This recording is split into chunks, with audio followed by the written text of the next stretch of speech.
Again, been a long time since I've done a video, but I came across this. I've been playing, well, experimenting with model trains, and I came across this points unit, which I've had for many years, and is beautiful as far as I'm concerned, because the coil here is parallel with the points, not stuck out the side over here, which is the natural way to do it. So they've managed to change the direction of the centre of the solenoid through 90 degrees. To do it, they've used a little toggle device. So here, if we push this, then this going up and down sends the point controller left and right and makes a lovely compact little unit. And it is a toggle because on the back it has a spring, and this spring then is what pulls the unit across. This comes across, this bit here comes across until the spring is just past dead centre when it moves it across. That, to me, I love it. It's beautiful. Which way are we going? That way. Toggle it that way and toggle it that way, this bit moving backwards and forwards. Why am I so fascinated with it? Well, over 50 years ago I built this little unit. Couple of brass end plates, bit of studding, couple of, well, 3 bars to hold the 2 end plates apart, a couple of Ripmax gears and a big motor, might be a Ripmax motor even. Anyway, that was what I built. The idea behind it was to drive the rudder on a boat.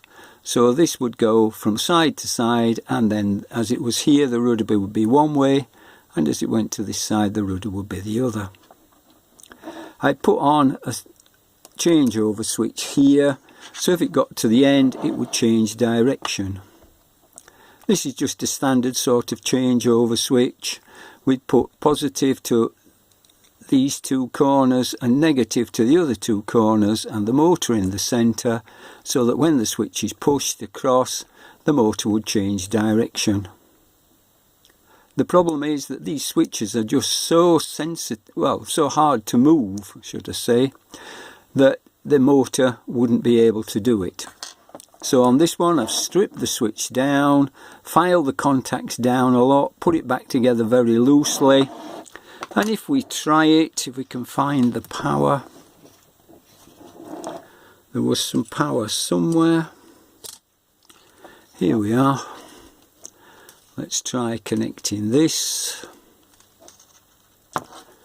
There. Red to red.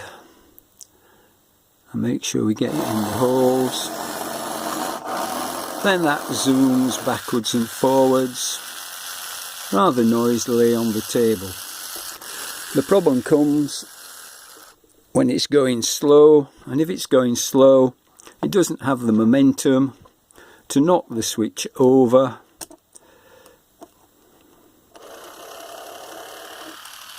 So it gets to the end and there's a dead spot on the switch which stops the motor, and therefore it doesn't go all the way across. It just needs to move a little bit further, and it's that dead spot which has concerned me for, well, maybe 50 years, trying to overcome it, trying to work out how I can get rid of the dead spot. One way I did do it was to use this mechanism. This is a sort of toggle mechanism as well. It must have a power lead somewhere, so the power lead's up there. If I connect this mechanism on, connect the power onto it, we hope that it's going to go. It does need, it does go very slowly, can see it moving across here. I just have a motor with a pulley and a worm gear at this end, and then this comes across.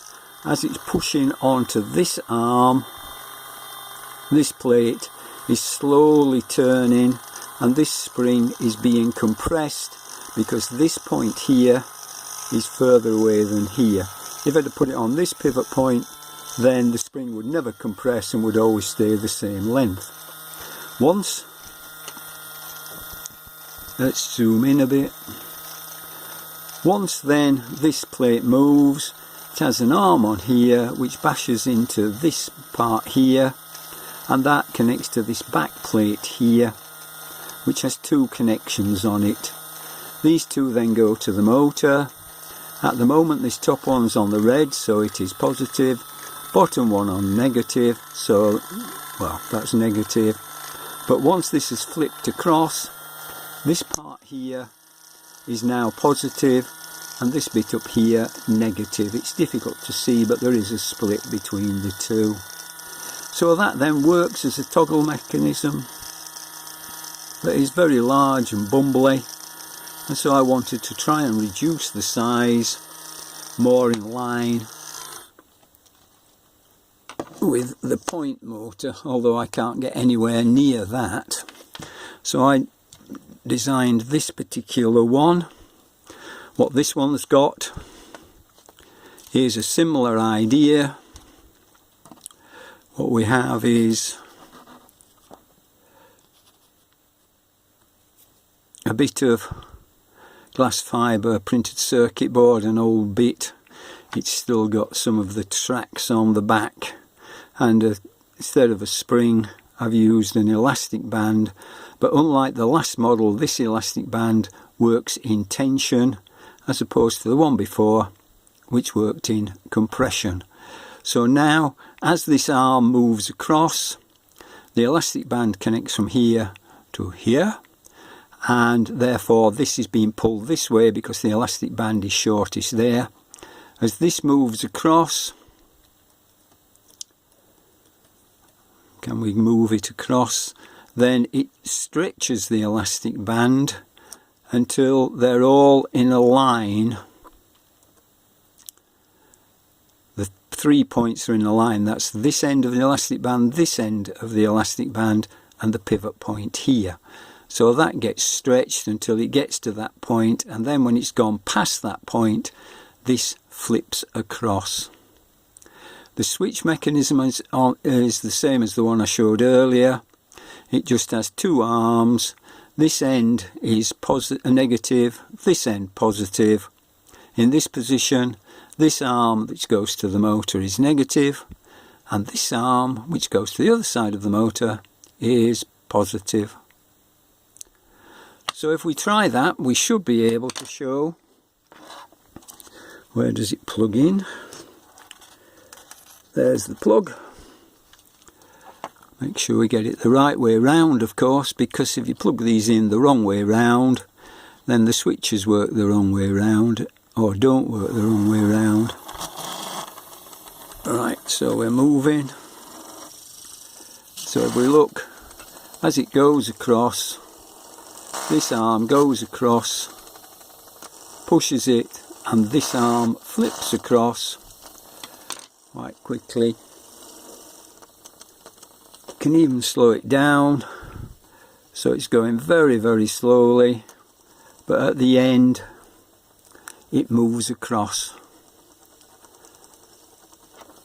The arms, of course, are made out of paper clips and therefore need to have a big coil in them so that they've got the right amount of tension onto the switch.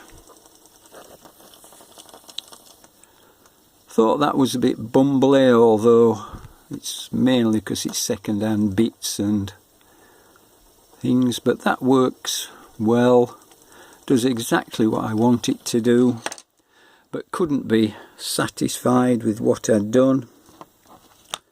So I had to go ahead and try another one, and this particular one though has problems with it. Where are we?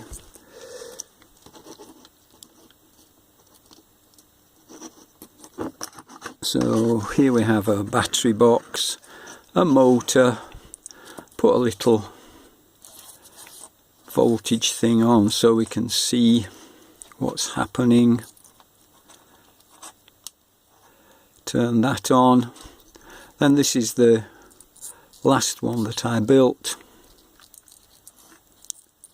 which has a flaw which makes it difficult for it to operate.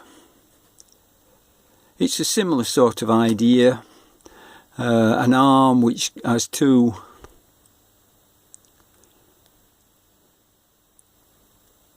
connectors to the motor, but instead of pushing against the circuit board like on the last one, I have 4 pins. This pin here is positive, so the 2 pins on the outside are positive, 2 pins on the inside negative, and the arm then flips across, pushing these contacts across, so that in this position this contact here is being pushed against the positive, this one is pushing against the negative on its own, so the motor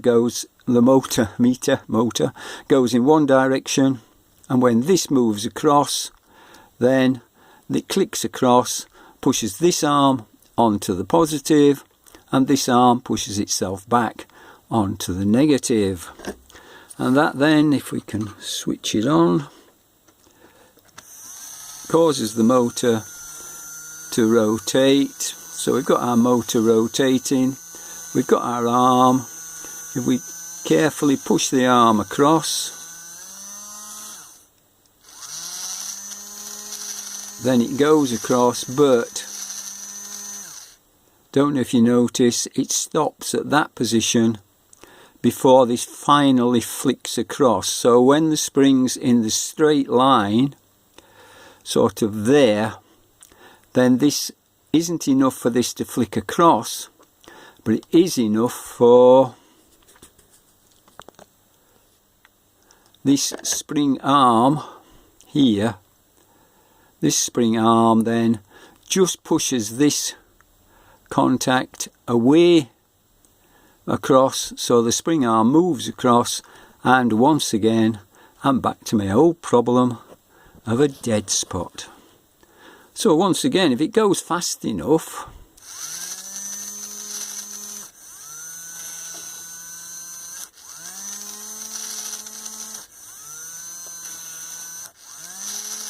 it turns, but I've built another unit with a dead spot in the middle.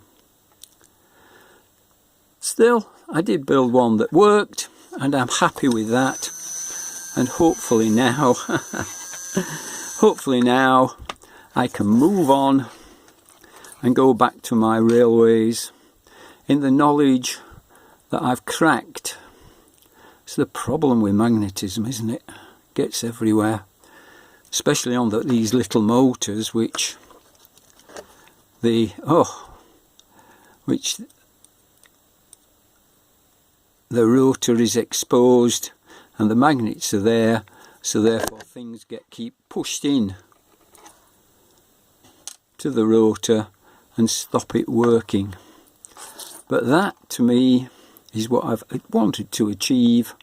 Not as neat as I'd like it, but definitely works. And the reason that the arm doesn't move like on the previous one is because the contact arms are pushing against it, holding it in place and giving it some friction, whereas the other one had no friction and therefore just moved on its own. Happy with that. I think it was a good project. I think it solved my 50-year problem. Could build it better, but it'll do for now. I can go back to my railways and see if I can get them to operate. Bye now. Bye.